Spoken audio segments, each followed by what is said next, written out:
We reflect today on Israeli Independence Day, or in Hebrew, Yom HaAtzmaut, and also on the moment in the Six-Day War known as Yom Yerushalayim, when the old city of Jerusalem was captured by the IDF. These are, for those who observe them, the most recent additions to the Jewish cycle of religious celebrations.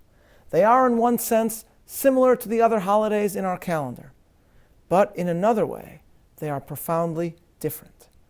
In order to truly understand why we celebrate these brightest moments in recent Jewish history, we must begin with the conclusion of the darkest moment in recent Jewish history.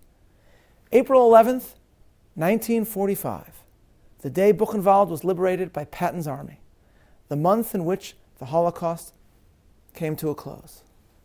As the American forces approached the camp, many inmates, having longed for liberation, ran to the gates, and as they did so, the Nazis, in a final attempt at murdering the inmates, opened fire from the guard tower.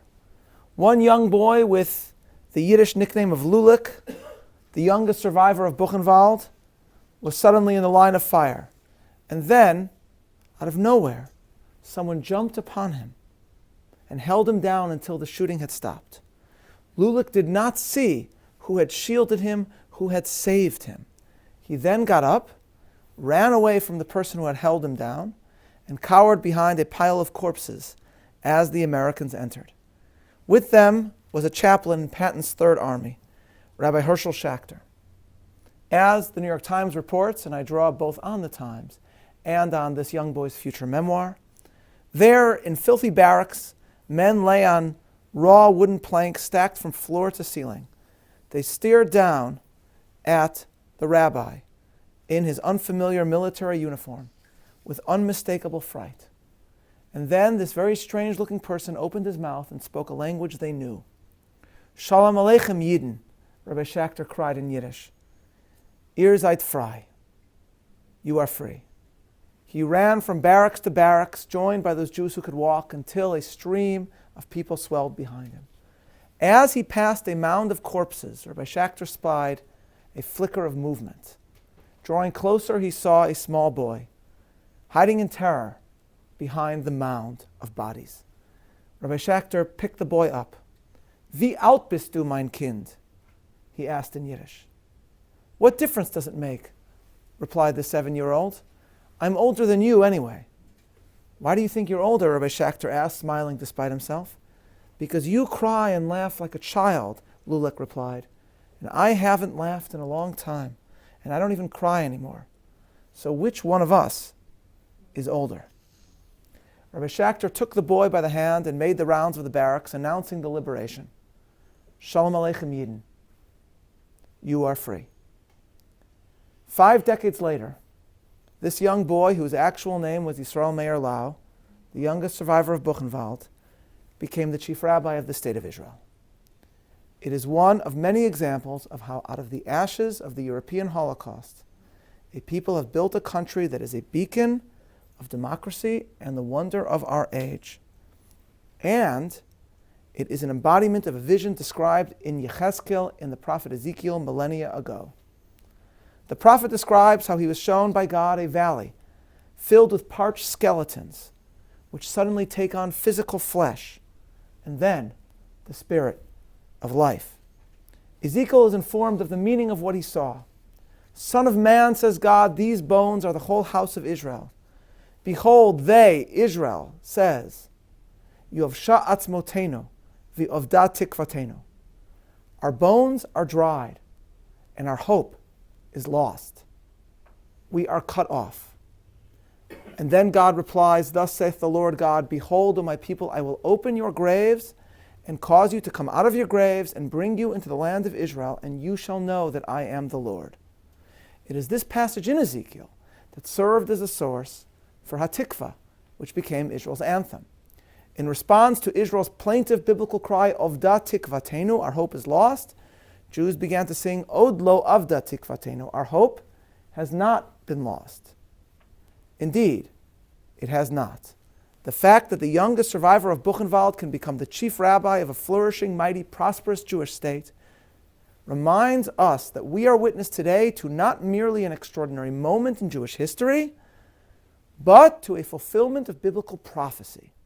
The birth of the Third Jewish Commonwealth is not merely a remarkable historical occurrence, it is something that is salvific and miraculous. To mark the commemoration of an historical occurrence as a holiday in the Jewish covenantal calendar is to declare that we will forever remember this day because on it we experienced God's hand in history, and that the Jewish people, the chosen people, are the primary vehicle whereby that hand in history is made manifest. Like Tu B'Shvat or Hanukkah, holidays which evolved over time, I believe that these modern days of celebration will evolve from the infancy in which they now are to more formalized forms of celebration within religious-Zionist communities. Yet there is one liturgical commonality experienced by many who celebrate. And that is the recitation on these days of the series of psalms known as Hallel, which gives gratitude to the divine for his miraculous salvation. Toward the conclusion of these psalms, the following verse is sung. Me'et Hashem haytazot, hi niflat be'einenu. This is the Lord's doing. It is marvelous in our eyes. We announce thereby that we have been witness with our own eyes and in our own age to divine intervention and to a fact that was eloquently expressed by Milton Himmelfarb, who wrote, quote, "Each Jew knows how thoroughly ordinary he is, yet taken together we seem caught up in things great and inexplicable. It is almost," he writes, "as if we were not acting, but being acted through. The number of Jews in the world," wrote Himmelfarb, "is smaller than a small statistical error in the Chinese census. Yet, we remain bigger than our numbers. Big things seem to happen around us and to us." End quote. To celebrate the new Israel-oriented holidays is to see Israel's story as nothing less than the greatest proof for God's existence and the chosenness of the Jewish people in our time. And we can now begin to appreciate why marking moments in the story of the modern Jewish state is similar to, but also different from, the holidays that we have previously discussed.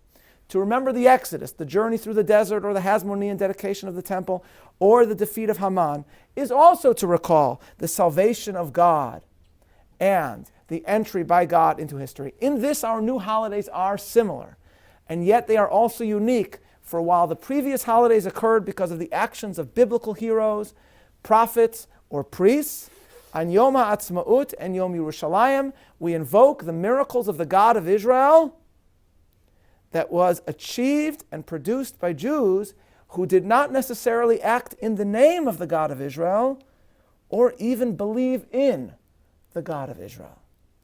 And this becomes clear when we study the very moments right before the birth of Israel itself.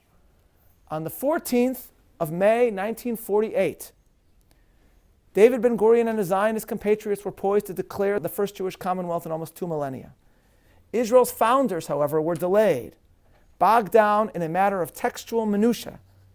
Rabbi Fishman Maimon, rabbinic representative of the Religious-Zionist movement, proclaimed himself unwilling to sign any declaration of independence that made no reference to the God of Israel.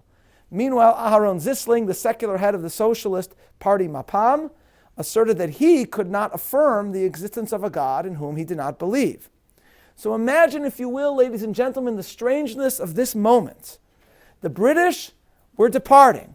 The Arab armies were descending. The fate of the Zionist project, the hopes and dreams of millions, hung in the balance, and the Jews were debating whether God exists. It was Ben-Gurion himself at this moment who proposed a compromise. Israel's Declaration of Independence would conclude by asserting that the signers placed their trust in the Tzur Yisrael, the Rock of Israel, a phrase from the Jewish liturgy. By referring to the Rock of Israel, but refraining from any explicit mention of divine redemption, Israel's declaration was one that both devout and atheistic Zionists could affirm. For believers in the Bible, the phrase could refer to the divine defender of the Jewish people. For the secular socialist signers of the document, the words would instead make reference to the flint-like resolution of the IDF. The compromise was accepted, and the modern Jewish state was born by eliding the issue of the existence of God. For those, however, who celebrate Israeli Independence Day as a religious holiday, removing God from a document did not actually do away with God's role in the divinely directed drama that is Jewish history. In fact, the contrary is true. Sidney Morgenbesser, the kibbutzing Columbia philosopher, once inquired at the end of his life the following from a colleague. He said, "Why is God making me suffer so much? Just because I don't believe in him?" Morgenbesser's droll dialectic captures for people of faith something profound. It is those agnostic of God's existence who often end up reifying that very same existence. In a much more profound sense, the events that preceded and followed Israel's declaration of statehood are so staggering that providence alone explains them. Harry Truman, whom no one had ever expected to become president of the United States, overrode his hero, General Marshall, in supporting and recognizing the birth of a Jewish state, and did so in part because of his relationship with a Jew named Eddie Jacobson, with whom Truman had run a haberdashery business decades before. Stalin, whose anti-Semitism rivaled Hitler's, ordered the Soviet bloc at the United Nations to support partition, and then allowed Czechoslovakia to sell airplanes and arms to the nascent state. The Jews of the IDF, fighting against overwhelming odds, did indeed illustrate flint-like toughness in their heroic victory. But sense can only be made of these moments if something else, someone else, was at work as well. This was most eloquently expressed by two very different, extraordinary intellects of our time, who made separately the very same point. The first was Paul Johnson, a British Catholic historian, who reflected as follows, quote, "In the last half century, over 100 completely new independent states have come into existence. Israel is the only one whose creation can fairly be called a miracle.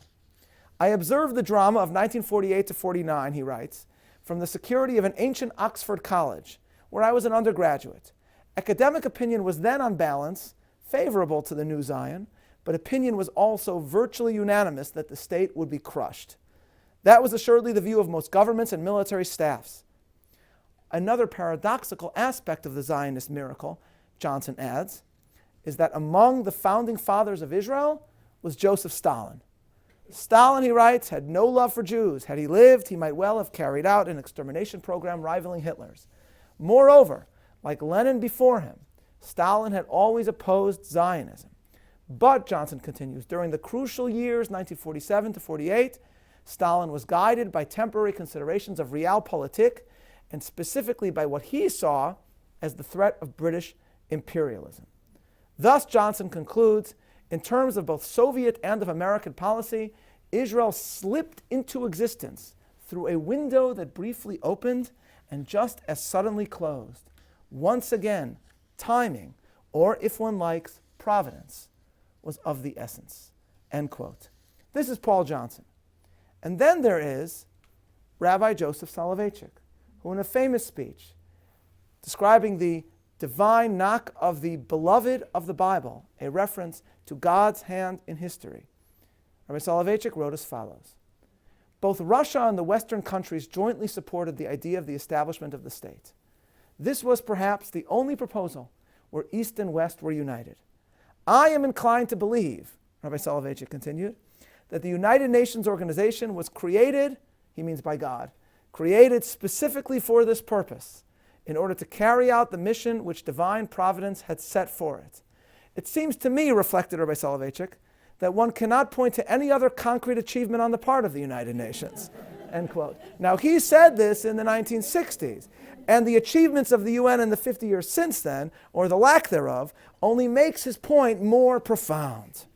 The miraculous nature of Israel's birth is reflected, as Rabbi Soloveichik once noted, in the colors of its flag. The blue and white stripes of the flag of Israel were taken from the talit, the Jewish prayer shawl, which often bore these colors as a symbol of the colors of the prayer shawl's fringes, known as tzitzit. According to the Torah, tzitzit were meant to be composed of white strings combined with petil techelet, fringes dyed sky blue. Rabbi Soloveichik, in an elucidation of this mitzvah, of this biblical commandment, once suggested that the strings that are white connote clarity, that which is self-evident, They bespeak the power of the human mind to perceive, to deduce, to investigate, and to innovate. But then there is techelet, the blue strings, according to the Talmud, an embodiment of the furthest reaches of heaven itself. Techelet, the blue, Rabbi Soloveichik said, symbolizes the perennial mysteries of life that resist rationalization. The very blueness of the sky, he added, is due only to the distance from which man observes it.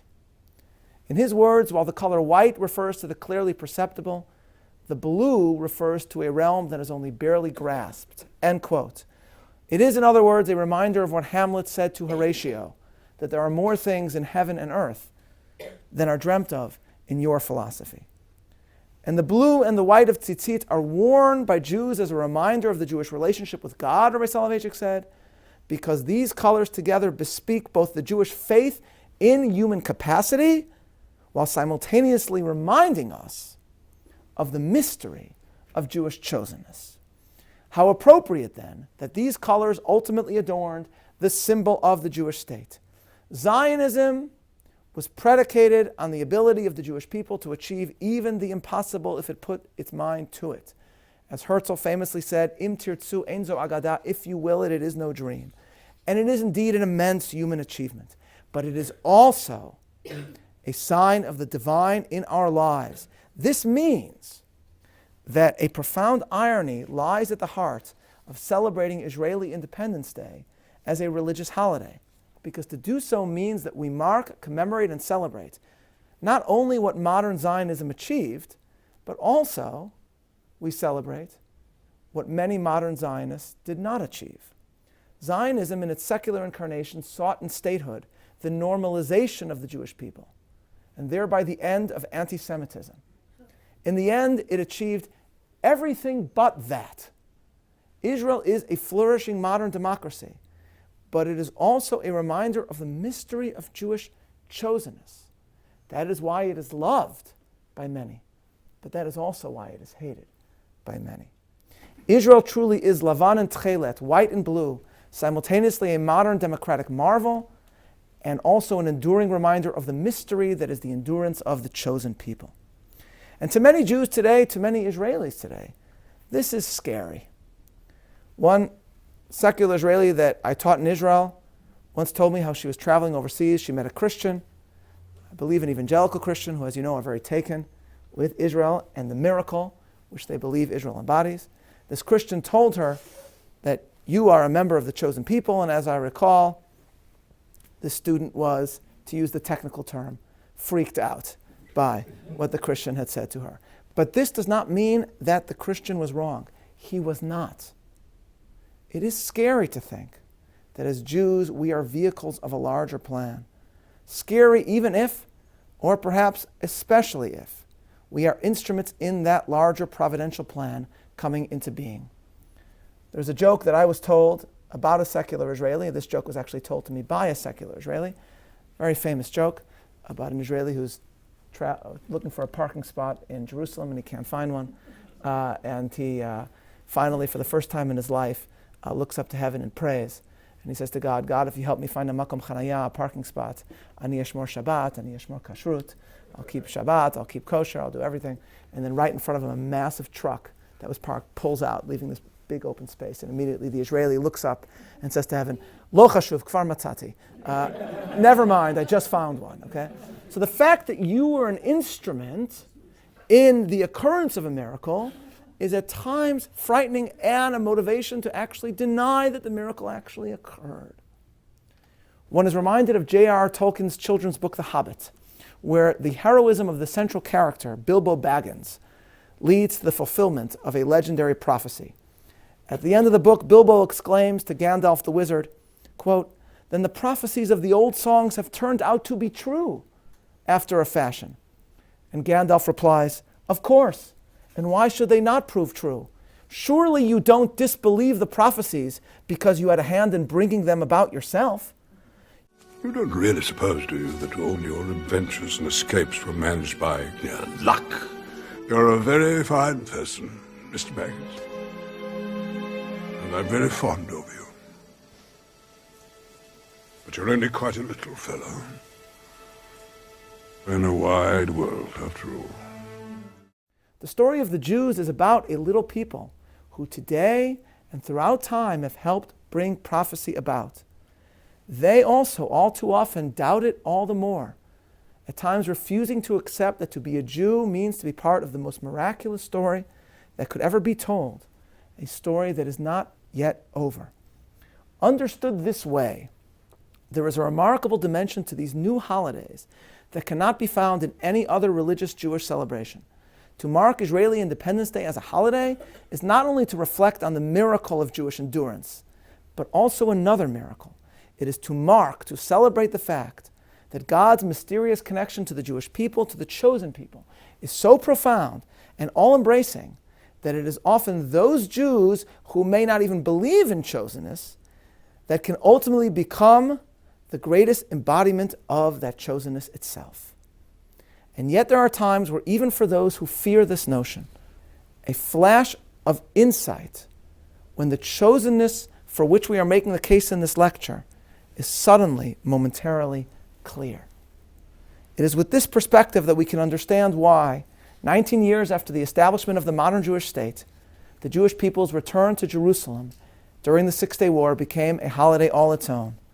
And why, for all the famous photographs in Israel's history, the most famous is not an image of military conquest, not Ben Gurion's declaration of Israel's independence or Begin signing the Camp David Accords, not of Israeli generals or scholars or prime ministers, but of three simple soldiers in the photograph by David Rubinger, staring up at the newly liberated Temple Mount on the day that Jerusalem was conquered. Decades later, the photographer who took this photo was asked if he believed that the soldiers at the wall was the best photograph he ever took. The worst, he replied. From a photographic perspective, it's a bad picture. A good photograph includes no unnecessary elements. But here, he said, there are all kinds of people in the background, half a head there, a quarter of a nose there. It's an important photograph, but not a good one. Those are his words. So why is this photograph so powerful? The miraculous nature of Israel's origins allows us to answer this question. The picture of the paratroopers is constantly compared to an American image.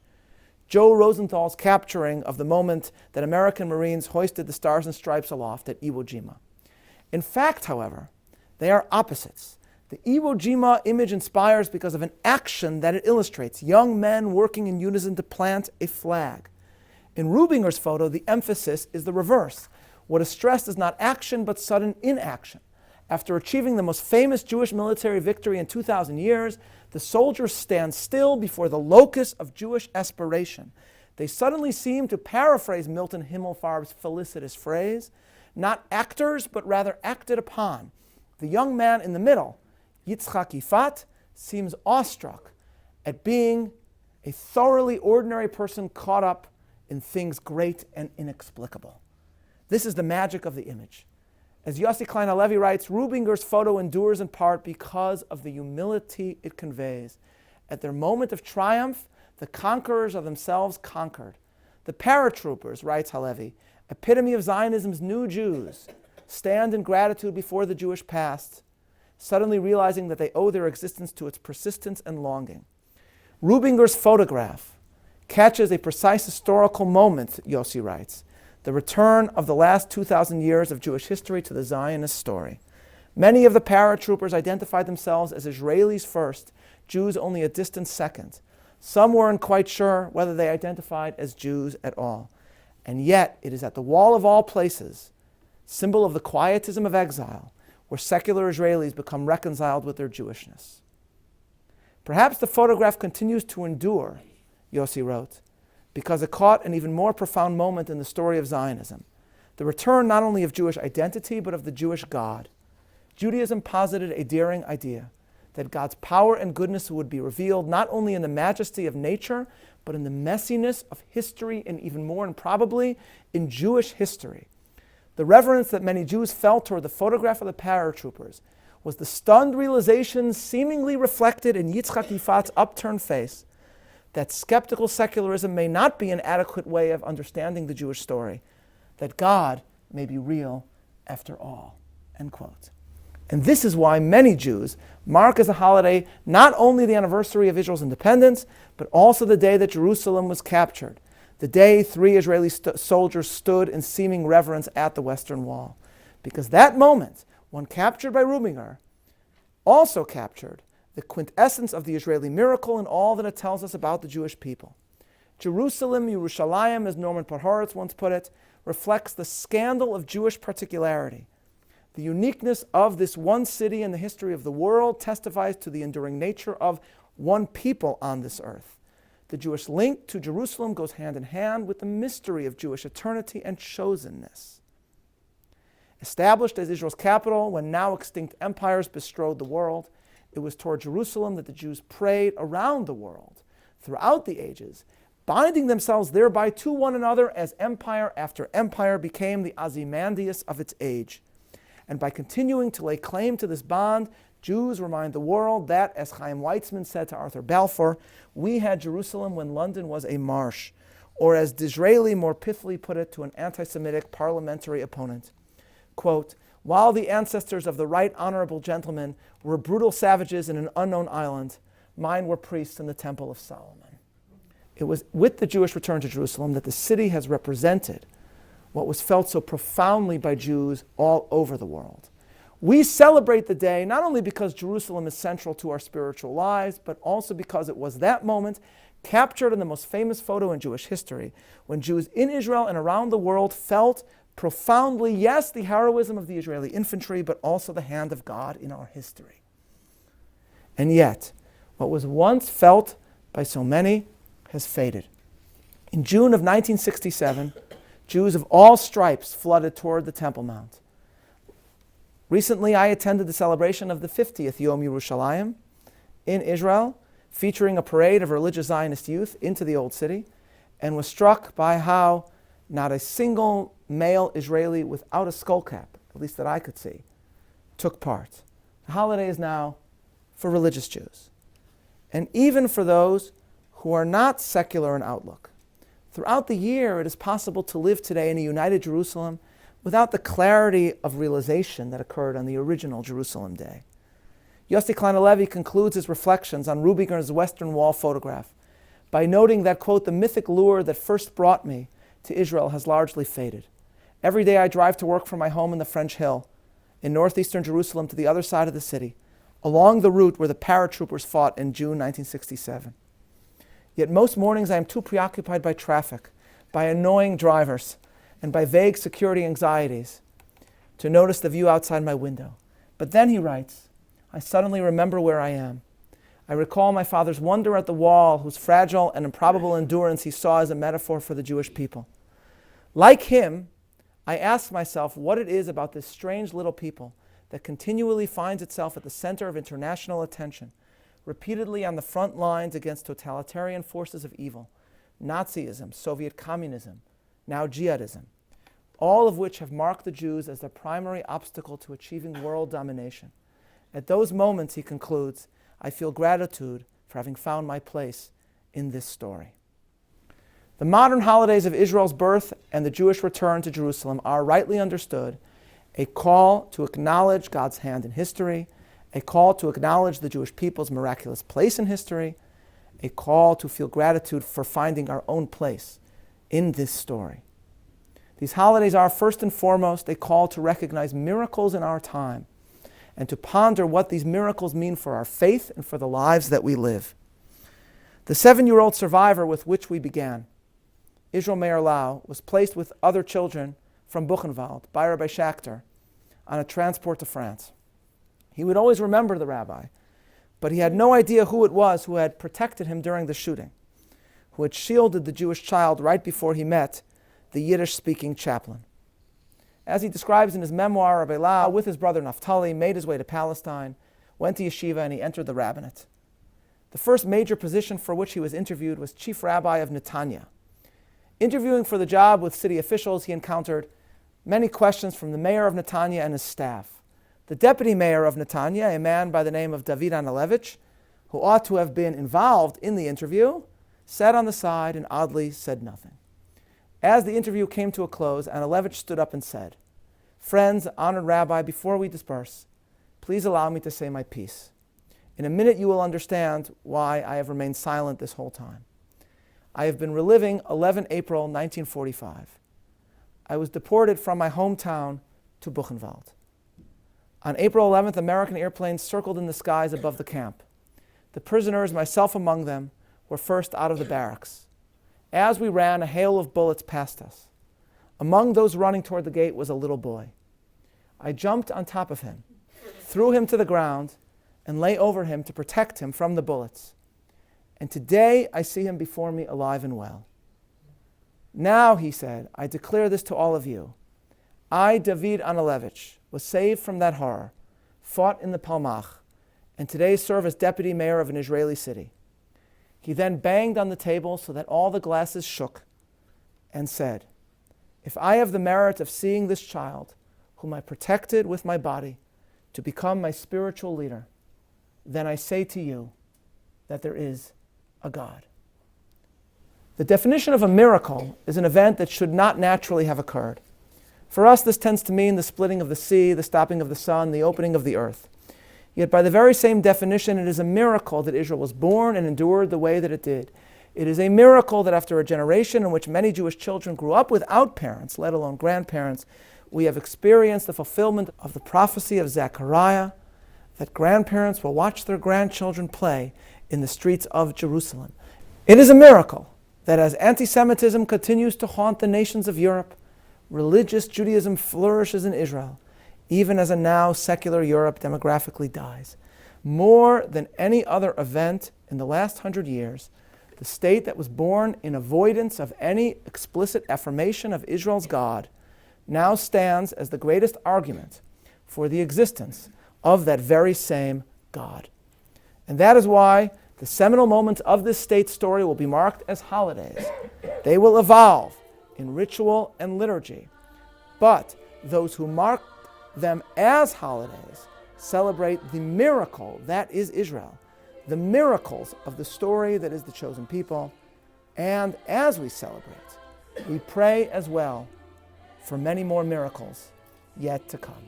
Thank you very much.